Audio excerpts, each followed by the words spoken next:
Good morning everyone. हम लोग जो है भूमिगत जल से निर्मित कार्य पढ़े थे। आज के वीडियो में जो है हम लोग भूमिगत जल के निक्षेपण से निर्मित स्थलाकृतियां उसके बारे में हम लोग देखेंगे। ठीक है। भूमिगत जल का निक्षेपण कार्य हमने पढ़ा है कि जब भी कोई अपरदन का कार्य होता है उसके बाद उसका परिवहन और परिवहन के बाद जो है उसका निक्षेपण होता है, ये सभी को पता है।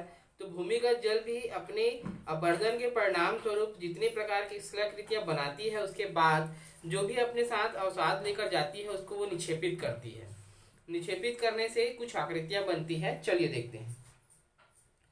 भूमिगत जल के निक्षेपण से अनेक प्रकार के स्थल रूपों का विकास तथा निर्माण संपन्न होता है। निक्षेपण का कार्य तापक्रम की कमी, दबाव की कमी, वाष्पीकरण होना, गैसों की कमी, रासायनिक क्रियाओं के संपन्न से होता है।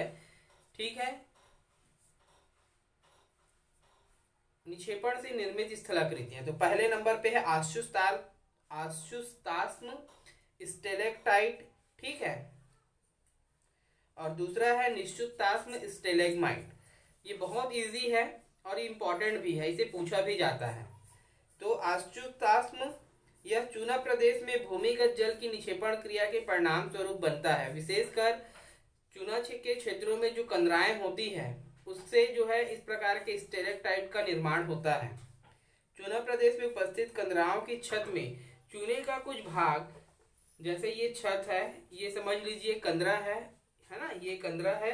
और इसमें जो चूने का पानी है वो चूने का पानी जब इस पे बहते हुए आता है तब यहाँ से क्या होता है, वो नीचे टपकने लगता है। ठीक है। नीचे टपकने के दौरान क्या होता है कि कुछ बूंदे जो है नीचे टपक कर गिरती है और ये धीरे धीरे धीरे धीरे सूखते जाता है जो उसमें का पानी है, तो वो छत से लटकते हुए हमें जो दिखाई देता है इसे हम जो है स्टेलेक्टाइट के नाम से जानते हैं। आपके बुक में भी जो है ये चित्र है, आप जरूर देखेंगे। ठीक है। तो जब ये छत से नीचे की ओर गिरता है तो कुछ बूंदे तो नीचे जो है गिरते जाती है, लेकिन जब वो नीचे गिरते रहता है तो उसमें चूने का पानी जो है सूख जाता है और ये धीरे धीरे ऐसे लटकते हुए जो है छत से हमें दिखाई देती है। इसे ही हम स्टेलेक्टाइट कहते हैं। दूसरा आता है निश्चुतास्म या स्टेलेग्माइट। ठीक है। तो कंदरा की छत से चूना मिश्रित जो जल की बूंदे हैं वो नीचे धरातल पर गिरती है और धरातल पर जहां पर गिरते जाती है, जैसे हम मोमबत्ती को नीचे जब गिराते हैं तो एक ही जगह पर गिराते हैं तो वो जम के धीरे धीरे ऊपर उठता है, वैसे ही कंदरा की छत से जो चूना युक्त पानी है वो नीचे गिरता है। नीचे गिरने से एक ही जगह पर गिरने से जो है क्या होता है कि वो भी ऊपर की ओर उठता हुआ रहता है। इसे ही जो है हम लोग स्टेलेग्माइट कहते हैं। कंदरा स्तंभ, भविष्य में जब कंदरा की छत से नीचे आता हुआ स्टेलेक्टाइट और धरातल से ऊपर उठता हुआ स्टेलेग्माइट आपस में मिल जाते हैं तब कंदरा स्तंभ का निर्माण होता है। जैसे घरों के छत पर जो है पिलर्स रहते हैं, वैसे ही वो खाली गुफा है तो गुफा पे जो एक प्रकार का पिलर बन जाता है उसे ही जो है वहां पर क्या कहते हैं, हम कंदरा स्तंभ कहते हैं। डीप स्टोन, जब कंदरा की छत से जल किसी दरार के सहारे नीचे की ओर टपकता है। ठीक है। कंदरा की छत के सहारे, दरार के सहारे, कंदरा की छत से जो जल है किसी दरार के सहारे नीचे टपकता है और उसके निक्षेपण से एक पतली दीवार की आकृति बन जाती है जो देखने से एक पतली दीवार सी दिखाई देती है, उसे ही जो है हम लोग डीप स्टोन कहते हैं। ग्रंथिका, चूना प्रशस्तर क्षेत्रों की छिद्रों, खोलों व कंदराओं में भूमिगत जल द्वारा खनिज का निक्षेपण कर दिया जाता है। ठीक है। क्या किया जाता है कि जो चूना के क्षेत्र होते हैं, जो छेद होते हैं या खाली जगह होती है या कंदराओं में भूमिगत जल द्वारा जो खनिज है उनका निक्षेप कर दिया जाता है, उसे ग्रंथिका कहते हैं। और कैलिस, जब भूमिगत जल रिसता हुआ धरातली सतह के ऊपर आ जाता है तो खनिज एवं वाष्पित जल घुलता एवं उड़ जाता है। जब हमने पढ़ा है ना कि घोल रंध्र में नदियां जो है पूरी समाकर गायब हो जाती है और बाहर जब वो फिर से निकलती है तो क्या करता है कि जब भूमिगत जल रिसता हुआ धरातली सतह से ऊपर आ जाता है तो खनिज एवं वाष्पित जल घुलता एवं उड़ जाता है, ये कैलिस कहलाता है।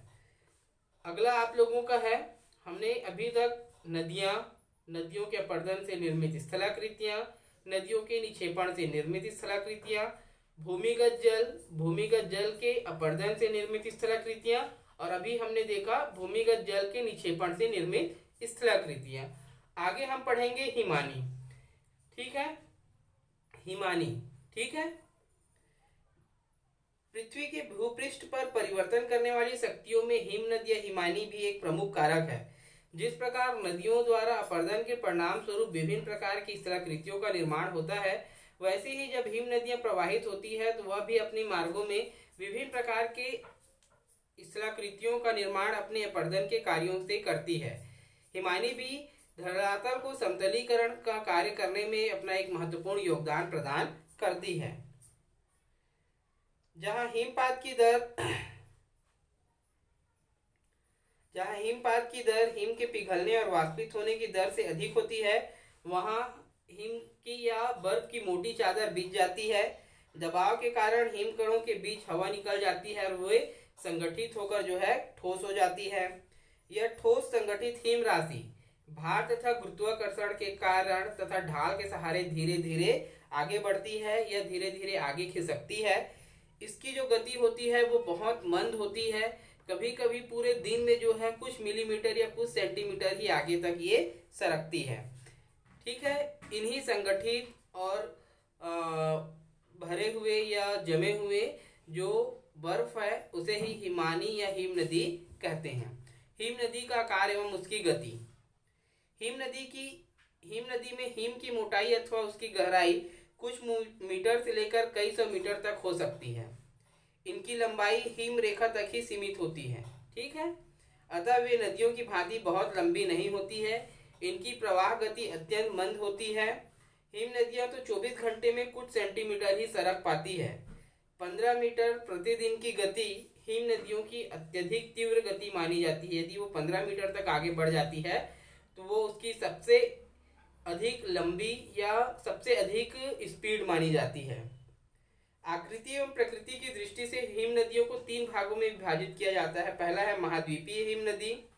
इसका निर्माण एक विस्तृत क्षेत्र में लगातार हिम वर्षा के कारण होता है। यह हिमनद एक महाद्वीप या उसके अधिकांश भाग को ढक लेते हैं।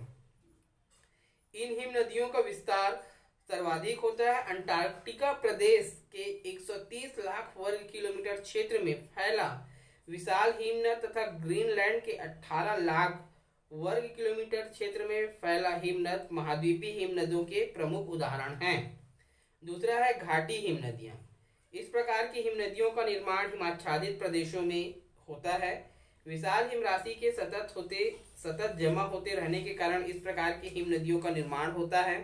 जैसे हिमालय क्षेत्र में सियाचिन 72 किलोमीटर तथा गंगोत्री 25.5 किलोमीटर। गंगोत्री से ही गंगा नदी का उद्गम हुआ है।